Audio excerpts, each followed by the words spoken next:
Hey guys, my name is Johnny and we're all about creating unique ear styling that helps you stay trendy while expressing your personal style. In today's video, we're gonna be styling an ear and I'm gonna show you guys the behind the scenes of how I create the ear for our everyday live. If you guys didn't know, we have a live broadcast every single day at 12 o'clock on all social media platforms where we pretty much display all the jewelry on a different styled ear presented by yours truly, and my brother pretty much goes throughout the whole process, explaining the jewelry, the style and whatnot, and also does a giveaway. So first thing first is safety. I want to make sure I put on my gloves so I don't cross-contaminate between the client and myself.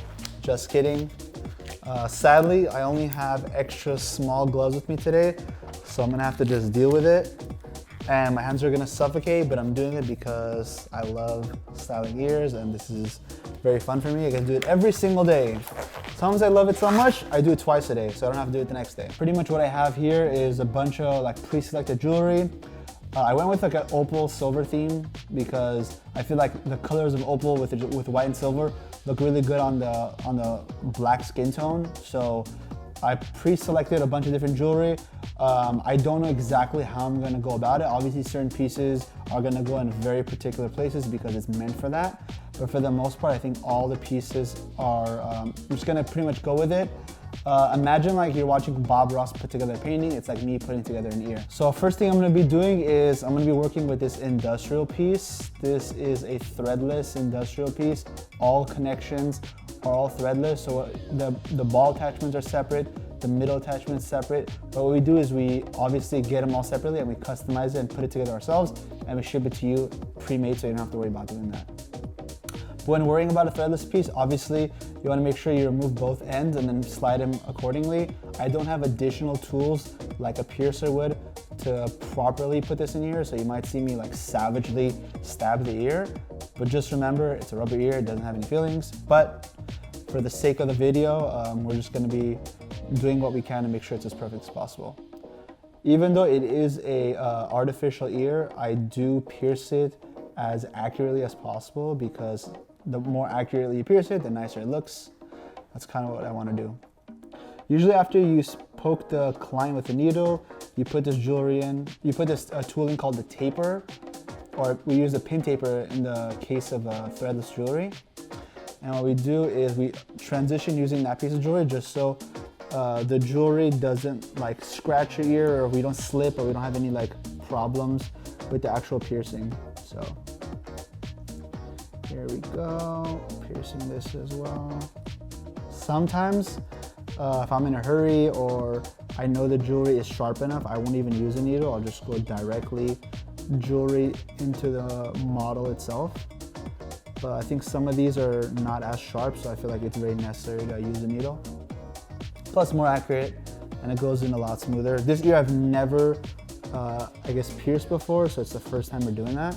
So I want to make sure all the holes are clean cut. We've had ears in the past that were like super pierced up and you can literally see how many holes are in the ear. So that's the first one. We have an industrial bar with an opal bezel centerpiece and then the two claw opal balls on the sides. Just to start it off, I usually start with, if I see an ear and I feel like it's proper for the industrial, I'll put that in first and I'll let the style of the industrial pretty much dictate the rest of the style, because obviously if there's like a silver and there's opal and then there's a certain style to it, like for example this is like ball ends, I'm gonna be thinking of jewelry pieces that kind of resemble that or look good with that, or even like look nothing like it, just so I can create a theme or an idea in my mind as I'm going through this. So next thing I'm gonna use is, we're gonna use this guy. This one is a cluster hinge ring. This can be used for your Daith and it can also be used for your septum, but obviously we're working with ear today, so I'm gonna be using it for the Daith. And I believe this one is sharp enough, but I think just so I don't stab the ear and it takes me forever, I'm just gonna go ahead and use one of the needles just to make my life easier. And since it is a more difficult piercing to put in, I'm gonna just have to bend it a little bit just so it goes through. And here we go, we're gonna pierce it through. So this is the second piece. I don't know if you guys could tell, but there's a cluster, all round opal beads, kind of matches the centerpiece. So there's a theme we're going with here, as you guys can tell. So that's piece number 2. Next thing I'm gonna do, since we're working top down, I'm gonna go ahead and continue the middle section, and I'm gonna add a hinge ring to the center of the ear. This one's a seamless hinge ring. There's seamless opal going all the way across. This is a pretty new piece. I think it looks really cool. It's very different than the rest of them. For this one, we're gonna go ahead and pierce the conch. I'm gonna go straight into it, come out the other end. We're gonna go ahead and put this piece through here. By the way, the size for the conch, I normally use a 3/8. This is a standard size ear. So the 3/8, which is a 10mm, usually fits really snug and really perfect on most ears.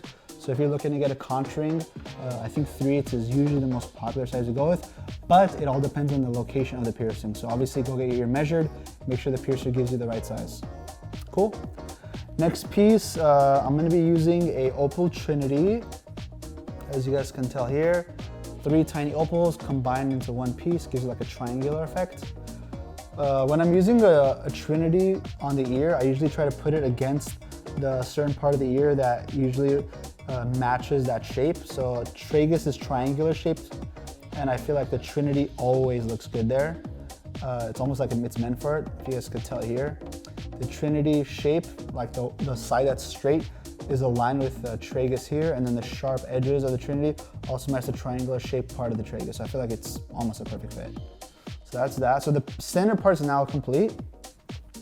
I also bought 2 additional flowers because lately I've been experimenting with having like a conch ring and then having 2 studs above each other, almost creating like a division effect. So I'm gonna add 2 flowers on top of each conch ring because I feel like they are small enough and they are really cute enough for it to look really nice stacked on top of each other with a ring. So we're gonna be doing that. Normally, all the studs would come with a backing. These are just pins, these are just the tops. So they would also come with an additional backing. When you purchase it from our website, it does come as a full piece, or you can just buy the top and combine the 2 and, you know, pick whatever size you want. But for the most part, it does need a back piece. This is not just an earring. I've had people buy in the past and they're like, this is too short to go in my ear. And I was like, well, you have half of what you need. So here's what we have so far. 2 flowers, 1 conch ring. I feel like it's really cool. It's like it creates like a division sign. And then, like I said, the Tragus matches the shape of the Tragus as well. So this is what we have so far. And we have 2 of the same piece of jewelry. We have a fixed bead ring. This is made of surgical steel. The rest of the pieces here you saw were made out of titanium. This is the only surgical steel piece I'm using today. I have the same thing in a 3/8, which is this size. And I also have one in a 5/16, which is slightly smaller. The reason I chose 2 different sizes is because usually when I like to put hoops on the lobes, I like to use I would say the biggest size hoop on the very bottom, and I like to go smaller and smaller as I go up because you have the longest one on the bottom because your neck has the longest on the bottom here, and as you go up, you kind of want a taper effect going up. It just creates a very beautiful like crescendo effect going all the way up. So I just love the way that looks, and that's kind of what I'm gonna go with here. So first we'll start with the 3/8. We'll put that on the very bottom. We'll go ahead and pierce the ear, the very first lobes. 3, 2, 1. Almost hurts me piercing them. Fucking weird. Anyway, so we're gonna go ahead and put the first one in through the lobe. Beautiful. You normally don't want to get pierced with a circle or a round or hoop jewelry because for some reason the body just doesn't like it. It doesn't heal right with it, so I usually don't like recommending hoops as a first piercing. Lobes, for some reason, they work a lot of times, but not always. So if you want to take the risk, totally on you at that point. Second thing we're gonna go with is we're gonna add a second lobe slightly above it and slightly next to that as well, right next to it. And push that through. I'm using 16 gauge for both. Most earlobes are 20 gauge, but a lot of times if you've had your lobes for a while, the 16 gauge fits the lobes quite easily. It just takes a small stretch for it to go through and it works just fine. So yeah, these pieces also come in at 20 gauge, so if you want more of like a thinner look, we also have that as well, but this 16, I like the thicker look, especially because all the metal here is a little bit thicker, kind of a little bit on the edgy vibe. So I kind of want to go with something a little bit thicker just because it looks more bold, and that's kind of the look I'm going for here. So, and I also like to turn where the opal balls are pretty much centered with the earlobe. I feel like it looks really cool that way. So as you can tell here, we have the larger one on the bottom where the ball's facing forward, and we have the smaller one right next to that facing forward. So it almost looks like a stud, almost like a floating stud. So I have 3/8, 5/16, both at 16 gauge. Both of these are made out of surgical steel. The rest of the pieces here are made out of titanium, and that is your entire look here. If you want to know what the top 5 earrings are that are going to be trending in 2021, click the video right up here.